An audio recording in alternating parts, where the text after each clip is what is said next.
Hola gente, bienvenidos de nuevo a www.2SP. Aviso rápido de guerra. Estamos en una misión crucial para alcanzar los 600 suscriptores.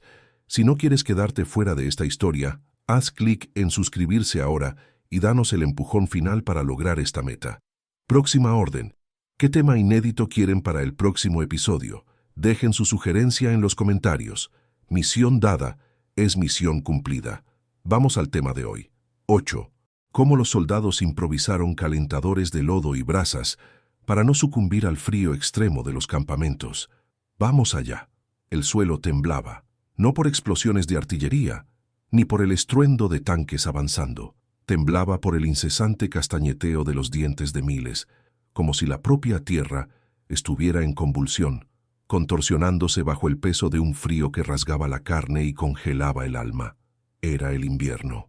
Un invierno que no perdonaba, que no distinguía entre enemigos y aliados, entre soldados y civiles.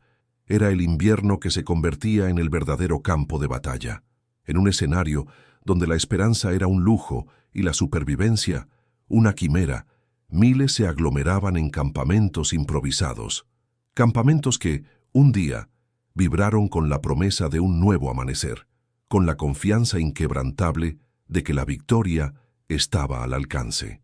Había un optimismo inicial, una creencia en la fuerza del espíritu, en el ingenio humano, pero el tiempo pasaba, y el enemigo no estaba hecho de carne y hueso, sino de hielo y viento, un adversario invisible, implacable, que sofocaba la vida con un gélido abrazo. Las ciudades se convertían en tumbas blancas, y cada respiración era una nube de desesperación, condensándose en el aire como un último adiós. El aire pesado, metálico, portaba el olor penetrante de humo de leña húmeda y el olor agridulce de la carne congelada. Cada paso en la nieve crujiente era un recordatorio de la fragilidad, un anuncio de la muerte que acechaba en cada sombra, en cada soplo de viento cortante. El termómetro caía, y con él la moral. Los sonidos que antes eran de voces, de órdenes, de risas, ahora eran sustituidos por un silencio opresor, roto solo por el aullido del viento y el gemido de dolor. La confianza inicial, el poder de la estrategia, el optimismo de las primeras semanas, todo se desvanecía ante la furia de la naturaleza.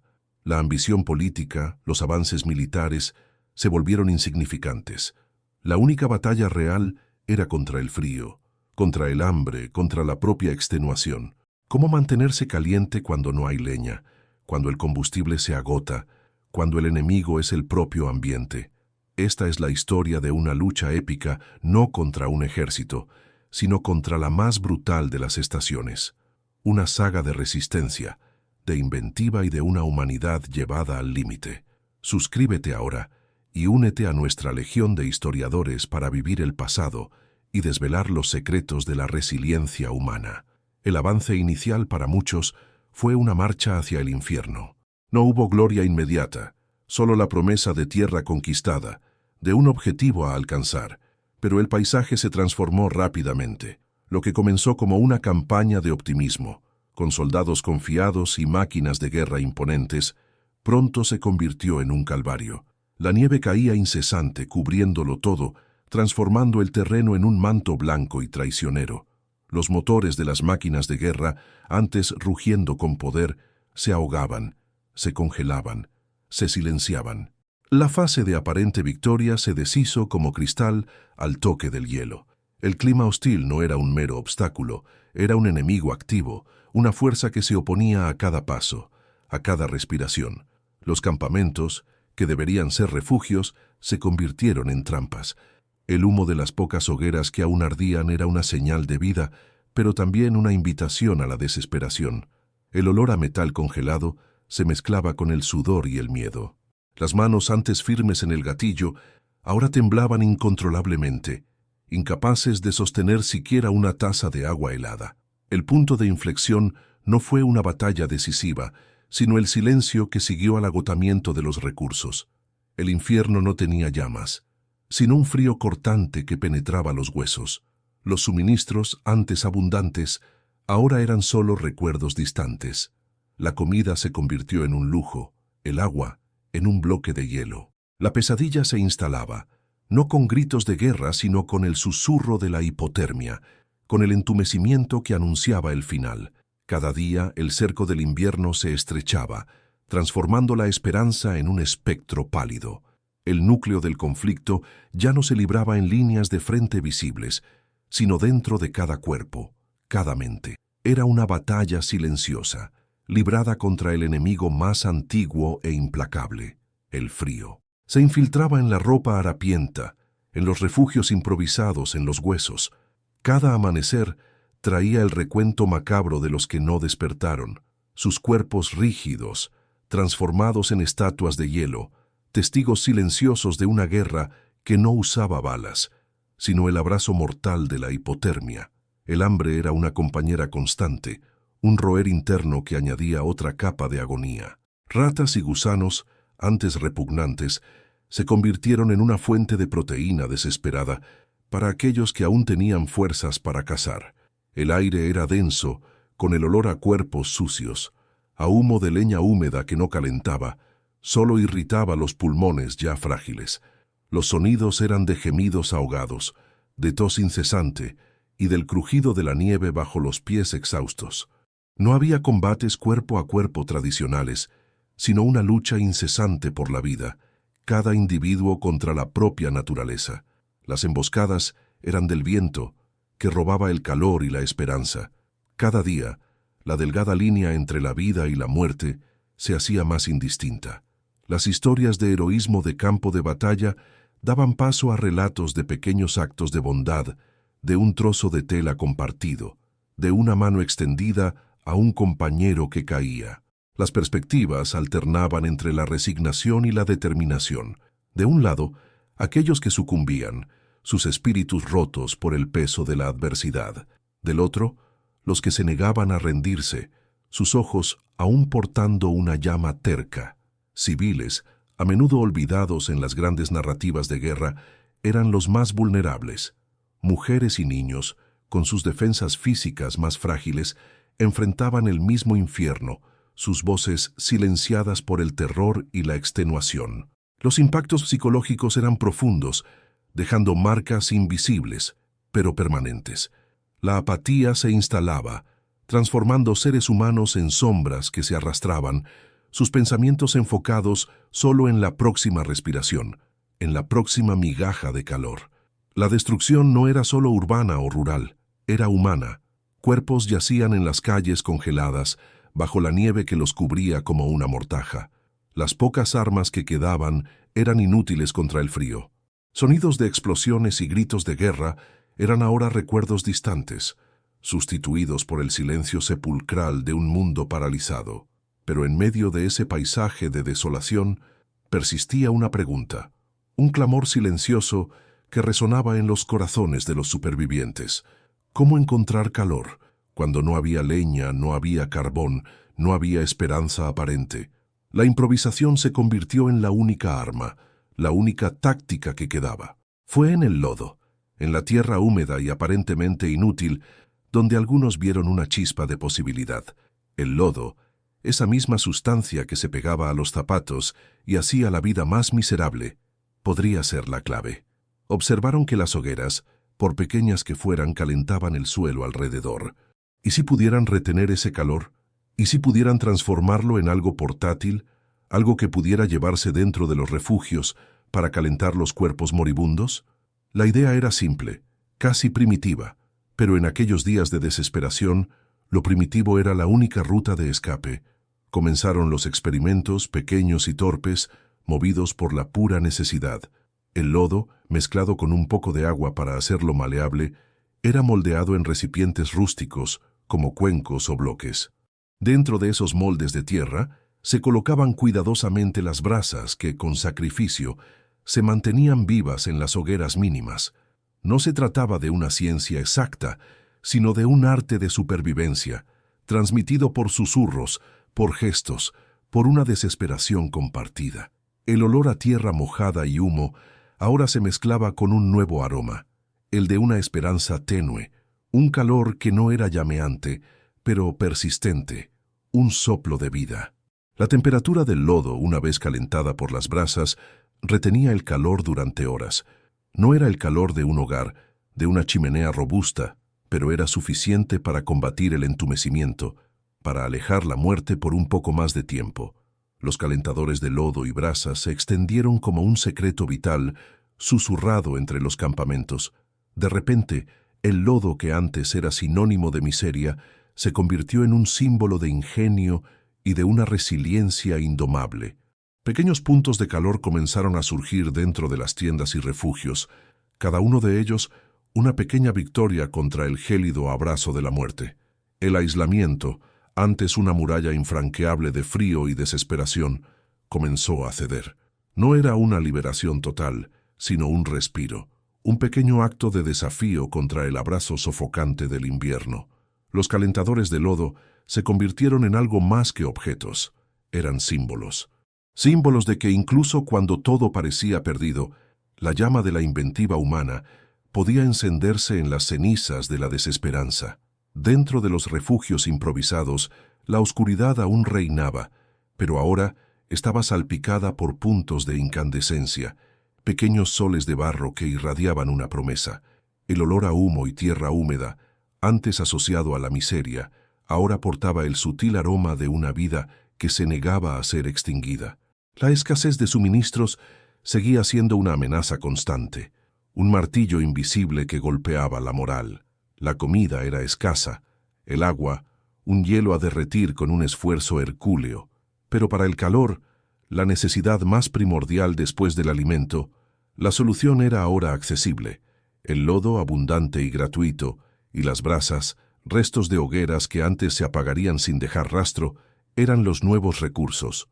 No hubo ejecuciones, ni atrocidades de hombres contra hombres en este capítulo, sino la atrocidad del propio ambiente, que intentaba sofocar cada soplo de vida, cada pulsación de esperanza.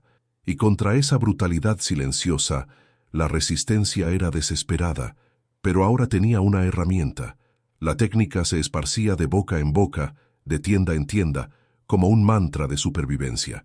Los que antes se encogían en silencio, ahora intercambiaban información, perfeccionaban los métodos. Descubrieron que añadir un poco de ceniza al lodo lo hacía más resistente al calor, que un formato más profundo retenía el calor por más tiempo. Pequeñas innovaciones nacían de la urgencia, de la necesidad. Familias, antes separadas por la desesperación y la búsqueda individual de calor, ahora se reunían alrededor de estos pequeños milagros de barro. Niños cuyos labios estaban morados y cuerpos temblando incontrolablemente, podían ahora sentir el calor suave, un recordatorio distante del calor de un hogar. El impacto en civiles fue profundo. Para las familias, los calentadores de lodo no eran solo una fuente de calor físico, sino de calor emocional.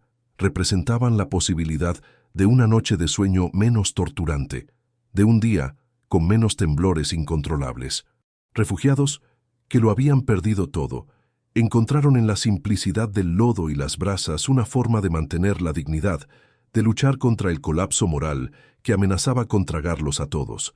La desesperanza, que se instalaba como una niebla densa, comenzaba a ser disipada por estas pequeñas llamas internas.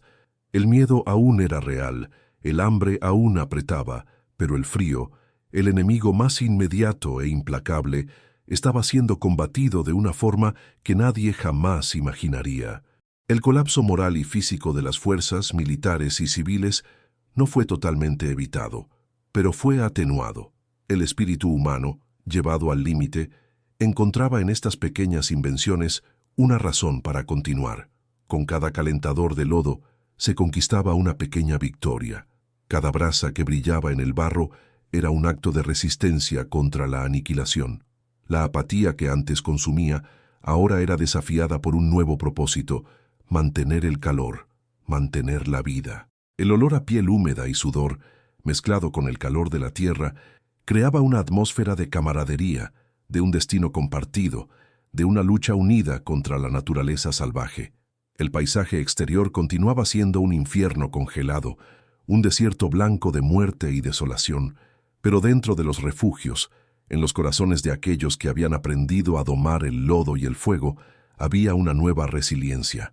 Una resiliencia que no dependía de armas o estrategias militares, sino de la fuerza de voluntad y de la inteligencia en su estado más puro. Las brasas, antes simples restos de una hoguera, se transformaron en corazones cálidos de barro, pulsando con la terquedad de la vida.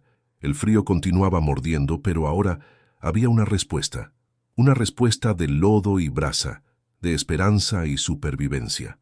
Y con cada día que pasaba, esa respuesta se hacía más fuerte, más vital, más esencial para el mantenimiento de la vida. El cerco del invierno era implacable, pero la humanidad, en su forma más ingeniosa, encontraba brechas. El aislamiento no era solo geográfico, era existencial. Las pequeñas islas de calor creadas por los calentadores de lodo eran faros tenues en un océano de hielo. Afuera, el viento aullaba una canción fúnebre, cubriendo cualquier vestigio de sendero, apagando la esperanza de rescate. Las montañas de nieve se erigían como murallas infranqueables, aprisionando a los supervivientes en un silencio ensordecedor, roto solo por el chasquido ocasional del hielo y los lamentos ahogados. Era un cerco silencioso, impuesto por la propia naturaleza, y cada día la sensación de abandono se profundizaba, corroyendo el alma como la escarcha corroía la piel. La escasez de suministros permanecía una sombra constante, cerniéndose sobre cada decisión, cada respiración. El lodo y las brasas habían resuelto parte de la ecuación del calor, pero el hambre continuaba siendo un monstruo hambriento. Los pocos alimentos que quedaban eran racionados con precisión quirúrgica, cada migaja un tesoro. El olor a hambre, un olor metálico y amargo, impregnaba el aire, mezclándose con el humo y el olor a tierra húmeda. El agua, aunque abundante en su forma congelada, exigía esfuerzo y calor para convertirse en líquido potable, un proceso lento y exhaustivo que consumía las ya escasas energías. Las enfermedades se propagaban, silenciosas y letales, cegando vidas que el frío no había logrado llevar. Una tos seca, una fiebre persistente, eran sentencias de muerte en un mundo sin medicinas, sin esperanza de curación.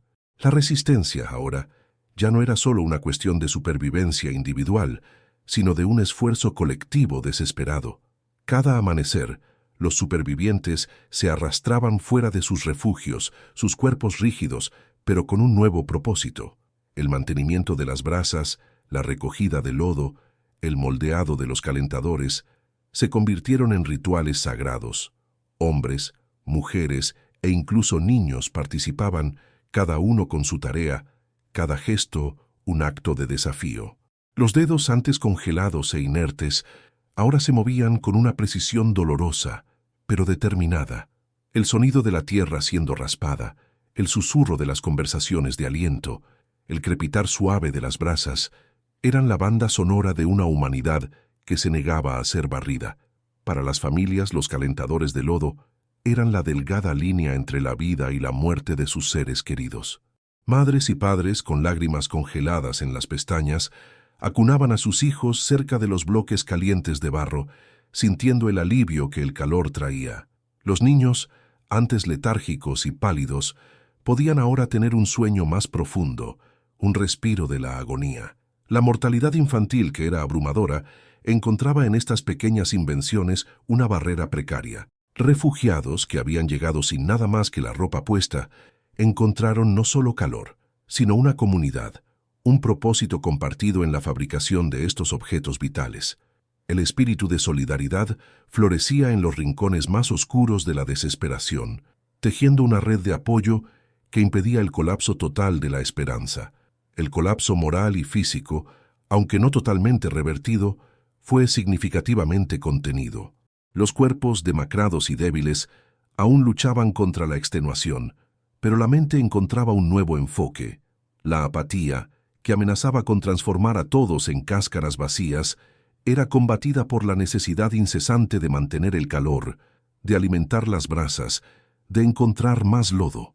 Cada día era una pequeña victoria contra la inercia de la muerte.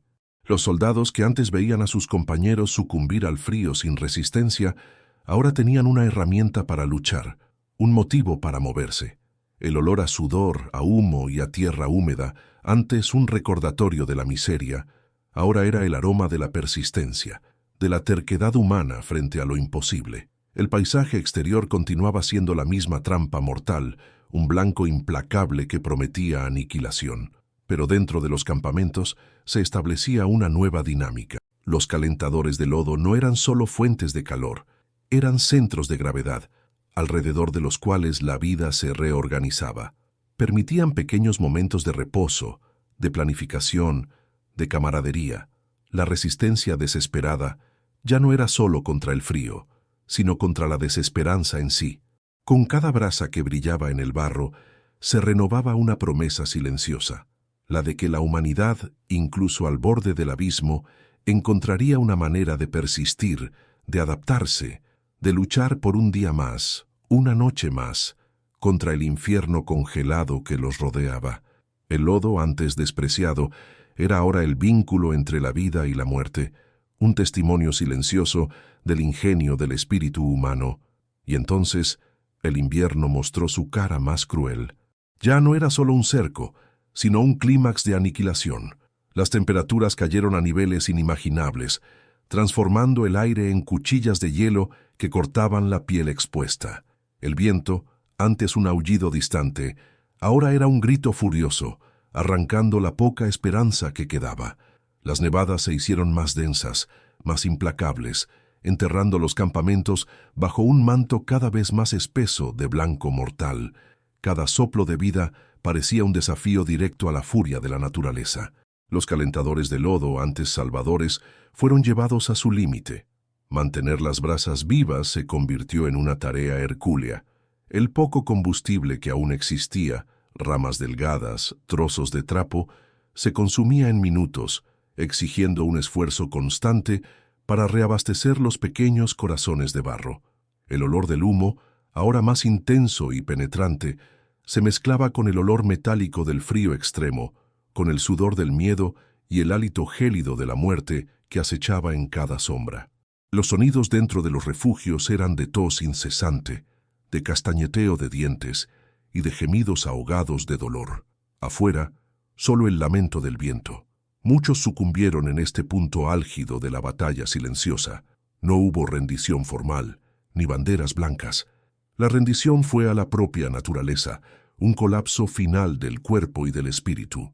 Cuerpos rígidos eran encontrados cada amanecer, algunos todavía aferrados a sus calentadores de lodo, como si intentaran extraer el último soplo de calor de la tierra. Las muertes no eran por heridas de guerra, sino por un enemigo invisible, implacable, que congelaba la sangre en las venas, paralizaba los músculos y apagaba la llama de la vida. Cada muerte era un golpe brutal a la moral de los que quedaban, un recordatorio vívido de la fragilidad de la existencia. Las decisiones eran difíciles, crueles. Comandantes, o lo que quedaba de ellos, enfrentaban la elección entre intentar una fuga desesperada, una marcha casi suicida por la nieve profunda y vientos cortantes, o permanecer y luchar contra la muerte lenta y gélida. Ambas opciones significaban pérdidas. Los intentos de fuga eran raros y casi siempre fatales. Aquellos que se atrevían a aventurarse fuera de los campamentos para buscar leña o comida eran engullidos por la vastedad blanca, sus rastros rápidamente borrados por la nevada. El paisaje era un desierto de muerte, y cada paso lejos del refugio era un paso hacia el abismo. El costo humano era inmenso. No eran solo las muertes, eran los prisioneros del frío. Aquellos que sobrevivieron a esta fase crítica cargaban las marcas de la rendición parcial de sus cuerpos, dedos y pies oscuros por la gangrena, rostros desfigurados por la helada, ojos que habían visto demasiado, que habían presenciado la crueldad máxima de la naturaleza. El sufrimiento era universal, no distinguía entre soldados y civiles, hombres o mujeres. Todos eran iguales ante la furia del invierno. El desespero se profundizaba, pero paradójicamente, la inventiva también. En medio de esta aniquilación, la resiliencia humana se manifestaba en actos de pura terquedad. Aquellos que aún podían moverse se dedicaban con una furia silenciosa a mantener las brasas encendidas, a moldear más lodo, a proteger a los más débiles. El calor tenue de los calentadores de lodo era una línea de vida, un hilo invisible que conectaba a los vivos con la esperanza. A cada momento que pasaba, a cada brasa que brillaba, era una victoria contra la inevitabilidad de la muerte. La retirada no era una marcha organizada, sino una lenta y dolorosa negativa a ceder, un repliegue táctico del cuerpo y de la mente hacia la fortaleza de la persistencia. El clímax del invierno era también el clímax del ingenio. El lodo y las brasas demostraron ser la última línea de defensa, la barrera final contra el abismo. No podían salvar a todos, ni curar las heridas, pero podían prolongar la lucha, dar un día más, una noche más. El olor a tierra mojada y humo, antes un símbolo de miseria, ahora era el perfume amargo de la supervivencia, de la terquedad de una humanidad que se negaba a ser apagada, incluso cuando el mundo entero a su alrededor se convertía en una tumba de hielo. La batalla no estaba ganada, pero la lucha continuaba, impulsada por cada pulsación de calor que emanaba del barro. El infierno congelado finalmente comenzó a ceder. No fue un final abrupto, una liberación repentina, sino un lento, doloroso repliegue del invierno. El sol, antes un espectro distante, comenzaba a lanzar sus pálidos rayos sobre el paisaje, revelando la devastación que había sido ocultada bajo el manto blanco. La nieve se derretía en arroyos fangosos, y lo que antes era una trampa mortal, ahora se transformaba en un pantano de melancolía. Pero esta victoria no tenía el sabor de la gloria, tenía el gusto amargo de la pérdida, el olor penetrante de tierra húmeda mezclado con el de la muerte. Los supervivientes emergieron del abrazo gélido del invierno como fantasmas. Marcados por el frío y la experiencia, sus cuerpos portaban cicatrices visibles, dedos y pies ennegrecidos por la helada, rostros desfigurados, pieles agrietadas. Muchos habían perdido miembros, otros cargaban el trauma psicológico de haber visto a compañeros sucumbir al hielo, de haber presenciado la lenta e inexorable aniquilación de la esperanza. Los campamentos, antes vibrantes con la lucha por la vida, ahora eran recuerdos de una guerra silenciosa, monumentos improvisados a la tenacidad y a la desesperación. El silencio que los rodeaba ya no era el del viento, sino el de la extenuación, el del dolor, el de la memoria. El impacto psicológico era tan profundo como las marcas físicas. La apatía, que había sido una defensa contra el horror, ahora se convertía en una carga. Muchos hablaban poco, sus ojos fijos en un punto distante, reviviendo las noches interminables de frío y hambre. El mundo exterior, el mundo que existía antes del invierno, parecía irreal, distante. La confianza, el optimismo, la ambición política que impulsaron la campaña, todo eso había sido pulverizado por la furia de la naturaleza. La verdadera lección, grabada a hierro y hielo en el alma de cada uno, era la fragilidad de la vida, la ilusión del control humano ante las fuerzas primarias. Pero, en medio de esta desolación, brillaban las lecciones históricas, la resiliencia humana ante la adversidad más extrema, la capacidad de improvisación cuando todos los recursos fallan y la importancia de la solidaridad en tiempos de crisis. El evento no cambió el curso de una guerra, no alteró fronteras o derrocó imperios, pero cambió el curso de muchas vidas, enseñando que el ingenio puede ser tan poderoso como cualquier arma, que la voluntad de vivir, incluso en su forma más rudimentaria, puede ser la mayor fuerza. La arrogancia militar, que muchas veces subestima al enemigo, fue aquí confrontada por la humildad de la naturaleza, que no hace tratos. La memoria colectiva de esta técnica, aunque no celebrada en grandes monumentos o desfiles triunfales, vive en las historias pasadas de generación en generación. Vive en las memorias de aquellos que se calentaron con el lodo y las brasas, que sintieron el soplo tenue de vida emanando del barro. No hay libros de texto que detallen exhaustivamente la batalla del lodo y la brasa, pero hay susurros, hay miradas, hay la sabiduría silenciosa de que la solución al problema más urgente puede estar en el más improbable de los lugares. Los calentadores de lodo no eran solo objetos, eran testimonios de una terquedad indomable, de un espíritu que se negaba a ser extinguido. Las cicatrices permanecen en la tierra helada, que ahora se revela en tonos de gris y marrón, y en el alma del pueblo. Un recordatorio eterno de la fuerza del espíritu humano, de la capacidad de encontrar luz donde solo hay oscuridad, calor donde solo hay hielo. El legado no es de gloria, sino de supervivencia pura, de una humanidad que, llevada al extremo, descubrió su esencia más fundamental. Es una historia de resiliencia, de adaptación y de la búsqueda incesante de un soplo de calor en un mundo congelado, una búsqueda que transformó el lodo en esperanza y las brasas en vida. El legado de esta prueba no fue esculpido en mármol pulido o grabado en bronce imponente. No hay estatuas de héroes empuñando espadas, ni arcos de triunfo celebrando la victoria sobre el frío. La memoria colectiva de esta técnica, aunque no celebrada en grandes monumentos o desfiles triunfales, vive en las historias pasadas de generación en generación. Vive en las memorias de aquellos que se calentaron con el lodo y las brasas, que sintieron el soplo tenue de vida emanando del barro. No hay libros de texto que detallen exhaustivamente la batalla del lodo y la brasa, pero hay susurros, hay miradas, hay la sabiduría silenciosa de que la solución al problema más urgente puede estar en el más improbable de los lugares. Los calentadores de lodo no eran solo objetos, eran testimonios de una terquedad indomable, de un espíritu que se negaba a ser extinguido. Las cicatrices permanecen en la tierra helada, que ahora se revela en tonos de gris y marrón, y en el alma del pueblo. Un recordatorio eterno de la fuerza del espíritu humano, de la capacidad de encontrar luz donde solo hay oscuridad, calor donde solo hay hielo.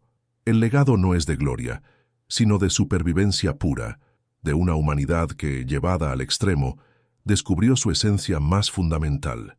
Es una historia de resiliencia, de adaptación y de la búsqueda incesante de un soplo de calor en un mundo congelado, una búsqueda que transformó el lodo en esperanza y las brasas en vida. La tierra, antes un enemigo implacable, se reveló también una aliada, un repositorio de calor y vida, si sabían cómo excavar sus secretos más profundos. Las generaciones que siguieron crecieron con estas historias susurradas al pie del fuego, no ya para calentar cuerpos, sino para calentar el alma. Cada invierno riguroso traía a colación las memorias, una alerta silenciosa de la fragilidad de la existencia y de la imperiosa necesidad de unión.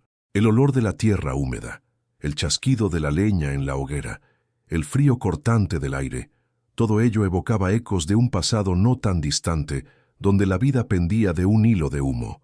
Los niños aprendían no solo a respetar la naturaleza, sino a comprenderla, a buscar en ella tanto el desafío como la solución. Era una sabiduría práctica, transmitida no por libros, sino por manos curtidas y miradas profundas. Esta experiencia moldeó una identidad. No la identidad de un pueblo guerrero, sino de un pueblo resiliente, ingenioso, que encontró en la escasez su mayor fuerza.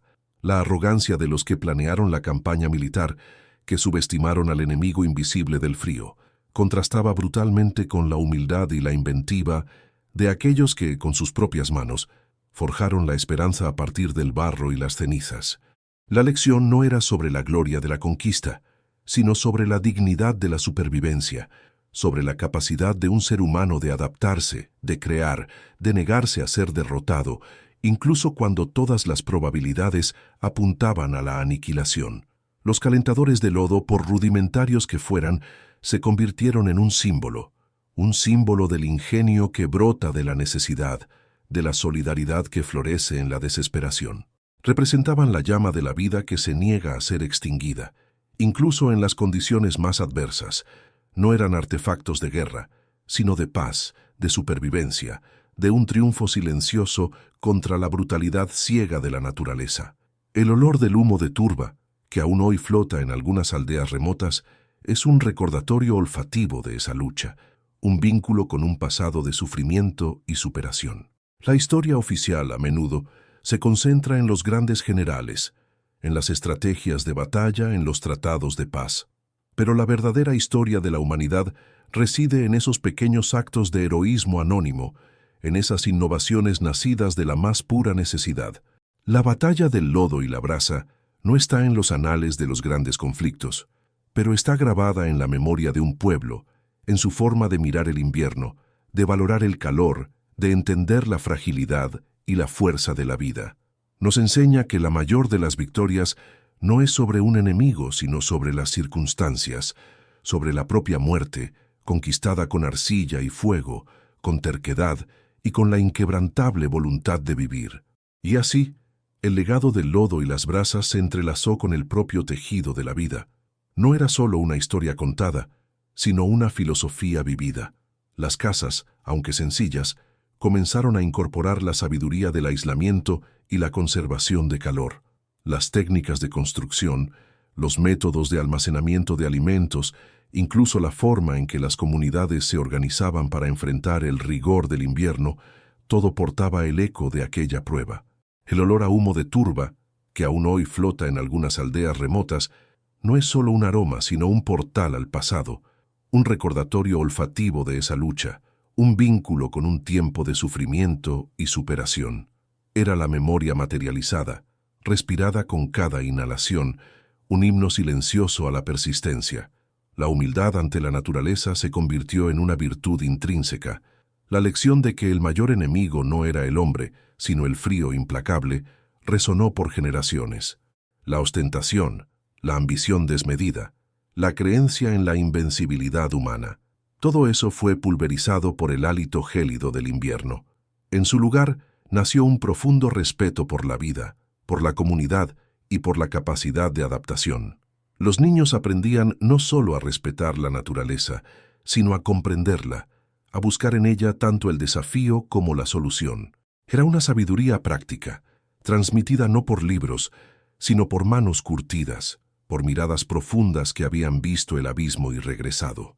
Esta experiencia moldeó una identidad única, no la identidad de un pueblo guerrero, sino de un pueblo resiliente, ingenioso, que encontró en la escasez su mayor fuerza.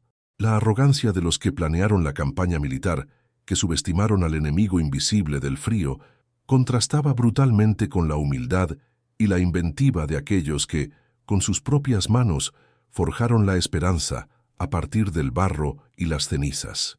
La lección no era sobre la gloria de la conquista, sino sobre la dignidad de la supervivencia, sobre la capacidad de un ser humano de adaptarse, de crear, de negarse a ser derrotado, incluso cuando todas las probabilidades apuntaban a la aniquilación. Los calentadores de lodo, por rudimentarios que fueran, se convirtieron en un símbolo inmortal, un símbolo del ingenio que brota de la necesidad, de la solidaridad que florece en la desesperación. Representaban la llama de la vida que se niega a ser extinguida, incluso en las condiciones más adversas.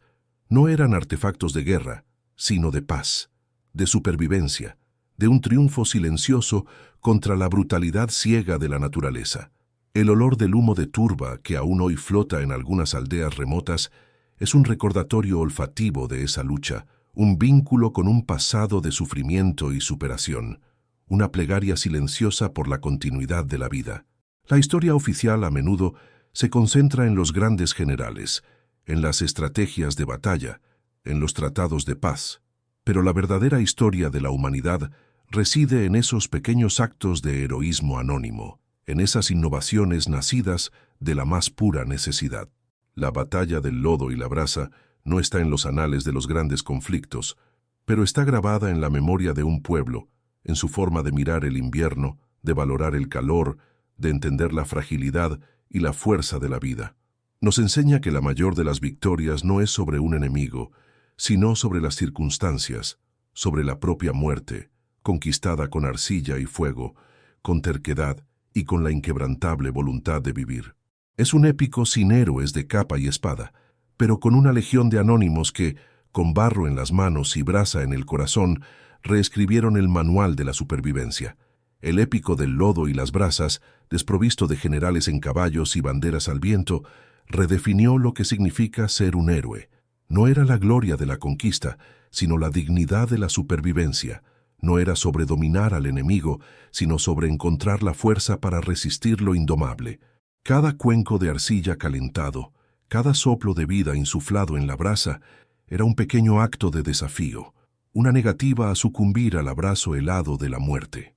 Era la prueba de que la mayor de las batallas se libra dentro de nosotros, contra la desesperación, contra la apatía, contra la voz que susurra la rendición. La historia, a veces, olvida los detalles más íntimos, los murmullos de la resistencia, pero es en ellos donde reside la verdadera esencia de la humanidad. Esa memoria no es solo un recuerdo, sino un catalizador. Informó la arquitectura, los métodos de caza y recolección, la propia estructura social. Las casas fueron construidas con paredes más gruesas, los graneros más protegidos. La compartición de recursos, antes una necesidad urgente, se convirtió en un pilar cultural, un código de conducta grabado no en leyes, sino en el alma. El invierno, antes un enemigo a temer, se transformó en un profesor riguroso cuyas lecciones forjaron un pueblo de inquebrantable resiliencia. El hielo y el viento, que un día fueron portadores de muerte, ahora son recordatorios constantes de la fuerza que reside en la unión y en la inventiva. Las historias de los calentadores de lodo y brasas no se cuentan solo para entretener, son fábulas de supervivencia, parábolas de ingenio. Resuenan en los cuentos de cuna, en los dichos populares, en las celebraciones anuales que marcan el fin del invierno.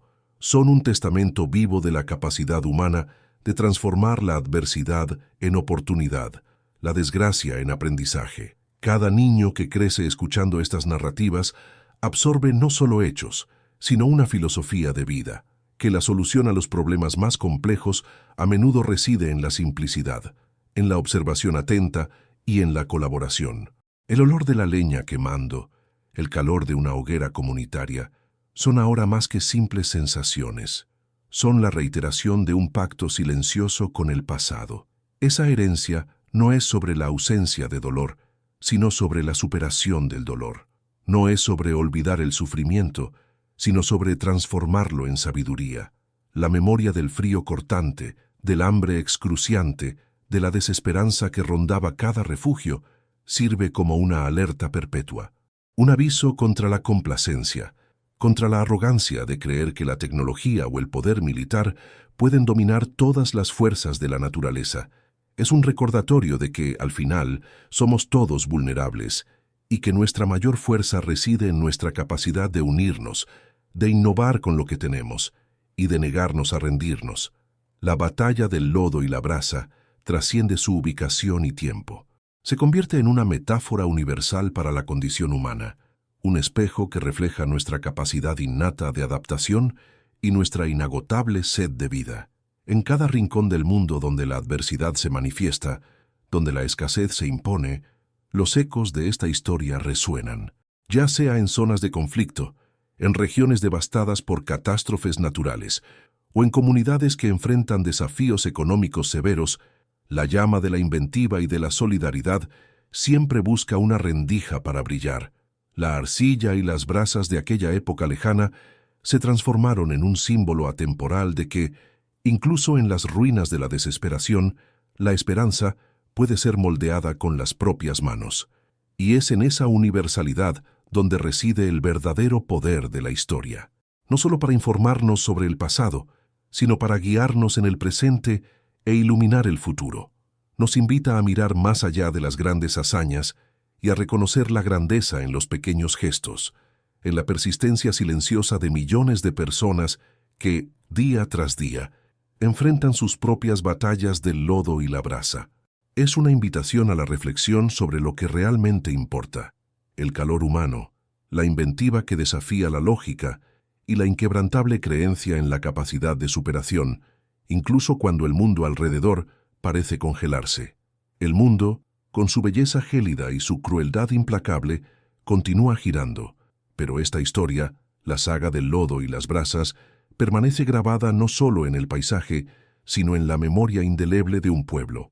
Se convirtió en un himno susurrado, un juramento silencioso de que la vida, por más frágil que sea, siempre encontrará un camino.